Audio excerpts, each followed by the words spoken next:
ஏன் சகோன்னு அடிக்கிற? நீ உன் புருஷனோட போய் வைத்தியம் பார்த்தியே, அந்த டாக்டர் அம்மா கிட்ட நான் எல்லாம் கேட்டு தெரிஞ்சுக்கிட்டேன். விளையாட்டுலதான் உன்னை ஜெயிக்க முடிஞ்சது, வாழ்க்கையில முடியல. என்னடி சொல்ற? ஏன் சண்முகமா நான் வளர்த்தோனதுக்கு காரணம்? நான் நம்ப மாட்டேன்.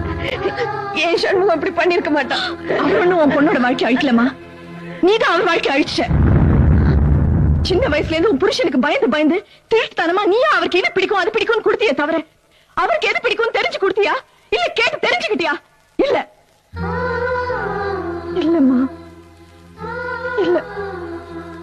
அவருக்கு என்ன பிடிக்கல, இவ்வளவுதான் பிடிச்சிருக்கு. பிடிக்காதவளை கட்டிக்கிட்டது அவர் தப்பு இல்ல, கட்ட சொன்னவும் தப்பு. தாய் மாதிரி வளர்த்தவளாச்சே, நீ காலை தொட்டு கும்பிட்டேன்னு அவர் என் கழுத்துல தாலி கட்டினாரு. அது அவர் செஞ்ச தப்பு இல்லம்மா, உனக்காக அவர் செஞ்ச தியாகம்.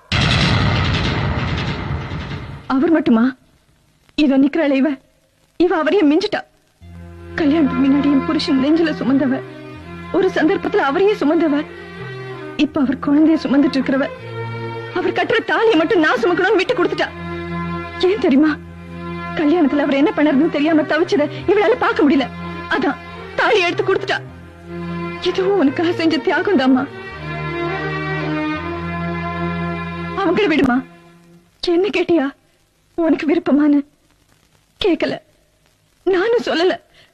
காரணம் நான் செலக்ட் பண்ணவதான் என்ன பாதிலேயே விட்டு போயிட்டானே. அம்மா செலக்ஷன் ஆவது கடைசி வரைக்கும் நிலைச்சு நிக்கும் அன்னைக்கு நான் நினைச்சேன்.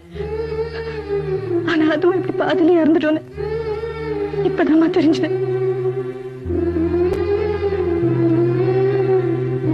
இப்படி எல்லா தப்பையும் நம்மளே செஞ்சுட்டு அவங்கள தப்பு சொல்லதுல என்னமா நியாயம்?